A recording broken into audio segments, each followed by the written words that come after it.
नमस्कार, पंजाब केसरी राजस्थान देख रहे हैं आप और आपके साथ हूं मैं सौरभ दुबे। आज हम बात करेंगे उन छोटे मोटे लेकिन परेशान करने वाली मौसमी रोगों के सर्दी, खांसी और कमजोरी। इनसे बच्चों से लेकर बुजुर्ग तक सभी प्रभावित होते हैं।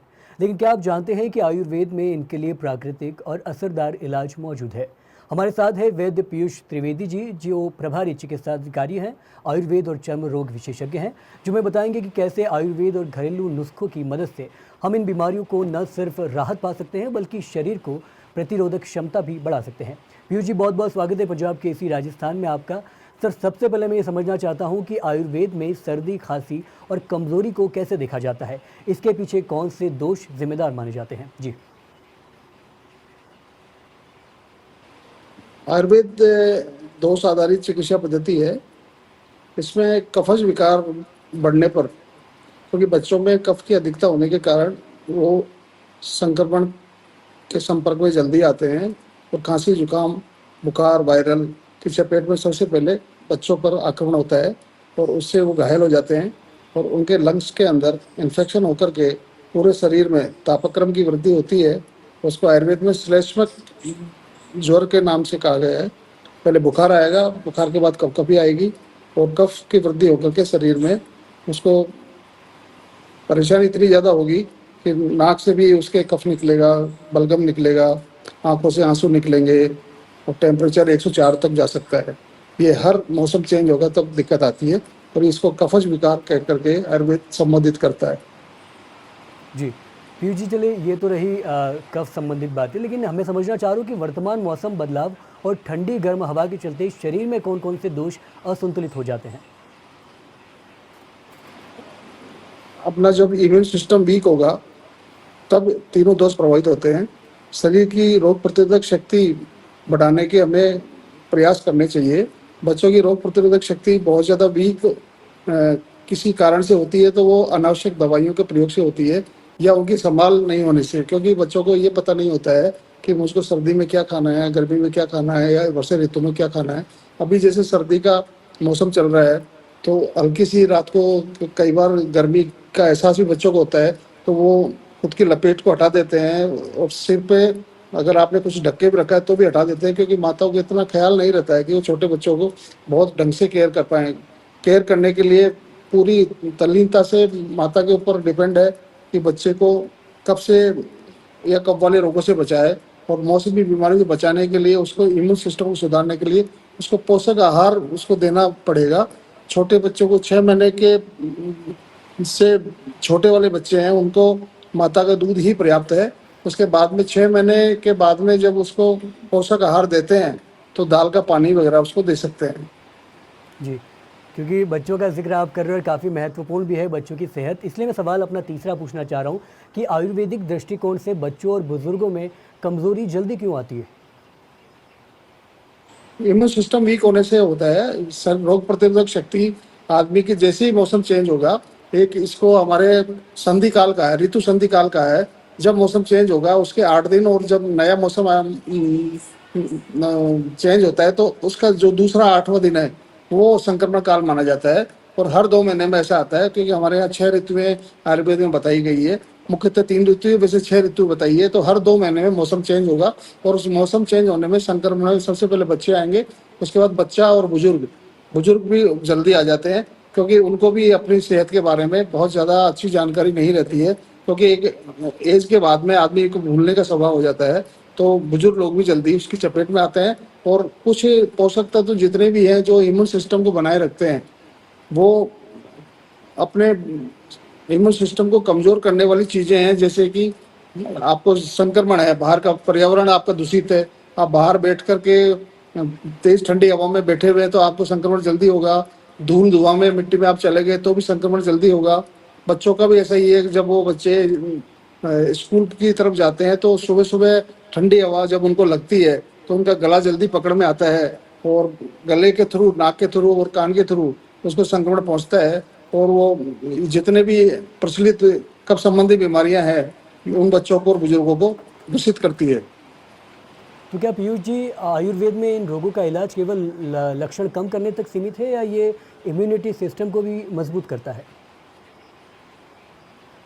आयुर्वेद सबसे पहले वर्क करेगा, इम्यून सिस्टम पे वर्क करता है। जो भी हम औषधि देंगे का काढ़ा हम इसके अंदर बुजुर्गों के लिए बताते हैं, तो गिलोय का क्वाथ देते हैं, गिलोय की चाय उनको पिलाते हैं। छोटे बच्चे को हम सीतोपलादी चूर्ण करके आता है, उसको सेहत के साथ चटाते हैं। तो सीतोपलादी के अंदर 5 चीजें होती है: दालचीनी, मिश्री, और ये इसको वंशलोचन, ऐसे 5 चीजें इसमें होती है, पीपल। तो 5 चीजों के मिश्रण से ये चीज बनती है। इसके अंदर जैसे जैसे लक्षण है, जैसे हल्का सा बुखार है तो उसमें गोदंती का मिश्रण करा देते हैं, जुकाम है तो बाल सुधा का मिश्रण करा देते हैं। तो दूसरा उपाय इसमें करते हैं कि आपके बच्चों के तिल्ली के तेल की, गर्म तिल्ली का तेल करके और गले में और छाती में मालिश कर दें। सेम ऐसा ही बुजुर्ग के साथ भी कर लें। आप गले को ढक के रखें और गले में हल्का सा तेल गर्म करके उसकी मालिश कर लें।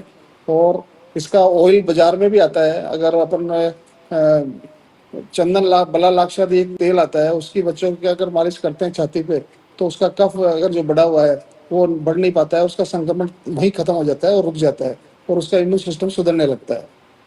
जी पीयूष जी, दरअसल मैं भी अगला अपना सवाल यही पूछने वाला था। खास तौर पर नुस्खे पर केंद्रित होगा मेरा सवाल कि घर पर कौन से आयुर्वेदिक नुस्खे सबसे सुरक्षित और प्रभावी हैं, जैसे हल्दी वाला दूध हो गया, अदरक, शहद आदि। तो आपके हिसाब से क्या सुझाव आप देंगे घरेलू नुस्खों के लिए? जी। हल्दी वाला दूध जो है सर, हल्दी वाला दूध, हल्दी को हल्का सा घी में फ्राई करने के बाद उसको प्रयोग में लेना है, क्योंकि इसमें करकुमिन की मात्रा घी के अंदर फ्राई करने के बाद ही उत्पन्न होती है। यूँ तो 1 या 2% करकुमिन मिलेगा। जैसे ही आप घी में फ्राई करोगे 7 से 8% करकुमिन उसके अंदर आ जाता है। तो करकुमिन ही आपके इम्यून सिस्टम को बढ़ाता है और गले के संक्रमण से आपका बचाव करता है। तो आपको हल्दी है, साथ में दालचीनी का पाउडर आप चाय के अंदर डालें, अदरक आप रख लें, अदरक के साथ शहद का प्रयोग आप कर लें।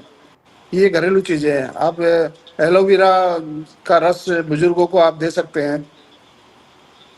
जी, मैं ये समझना चाह रहा था कि बच्चों और बुजुर्ग के लिए कौन कौन से घरेलू नुस्खे सुरक्षित हैं और कौन कौन से नुकसान कर सकते हैं? जी, मैं समझना चाह रहा हूँ कि बच्चों और बुजुर्गों के लिए कौन कौन से नुस्खे सुरक्षित हैं और कौन कौन से नुस्खे नुकसान भी कर सकते हैं। बुजुर्गों को इम्यूनिटी बढ़ाने के लिए, बच्चों की इम्यूनिटी बढ़ाने के लिए सबसे बढ़िया आचार्य च्यवन ऋषि ने जो च्यवनप्राश बताया है वो बेस्ट काम करता है। तो बच्चों को चौथाई मात्रा दें, बुजुर्गों को आप आधी से 1 चम्मच वो दूध के साथ अगर सुबह शाम देते हैं, तो आंवले से बढ़िया कोई चीज नहीं है जो कि इम्यून सिस्टम को सुधारे। बुजुर्गों के लिए आंवल की रसायन का हम प्रयोग करना बताते हैं। आंवले की 100 बार घुटाई कर करके एक अवलेह तैयार करते हैं, उसकी चटनी उनको बुजुर्गों को खिलाई जाती है। इसी प्रकार वो छोटे हैं उसको सीतोपलादी और शहद के साथ चटाते हैं। साथ ही स्वर्ण प्राशन का हम आयुर्वेद में प्रयोग करते हैं। सरकार भी इसके लिए एक पृथक से बजट देती है और हर आयुर्वेदिक औषधालय में स्वर्ण प्राशन क्रिया होती है, जिसमें सोने की चम्मच से शहद चटाया जाता है। उस उस सिद्धांत पे वो वर्क करती है, जिससे कि बच्चों का इम्यून सिस्टम बना रहे। क्योंकि मेडिकल में तो क्या है कि जी। इंजेक्शन होते हैं जो कि आपके इम्यूनिटी को बढ़ाने के लिए लगाए जाते हैं। हमारे आयुर्वेद में 100% क्रिया कराई जाती है, तो छोटे बच्चे को चटा करके की जाती है। और के लिए जरा निवारण केंद्र जगह जगह खुले हुए हैं। वहाँ बुजुर्गों के लिए ताकत की दवाइयाँ जैसे शिलाजीत का प्रयोग है, कौच का प्रयोग है, अंधा का प्रयोग है और शतावरी का प्रयोग है, ये चीजें दी जाती हैं। जी, तो किसी तरीके की यौगिक प्रक्रिया, एक्सरसाइज और ये सब भी काफ़ी ज़्यादा फायदेमंद रहता होगा। योग प्राणायाम बच्चों को तो क्या कराएंगे, बच्चों को तो आप कुछ क्रियाएं बता सकते हैं। श्वास खींचने की क्रियाएं बता दें आप, गहरा लंबा श्वास खींचना और छोड़ना ये क्रिया बता दें। जी। बुजुर्गों को आप योग प्राणायाम की छोटी छोटी टिप्स हैं आप दे सकते हैं कि भाई सांस को कितनी देर रोकना है, कितना छोड़ना है।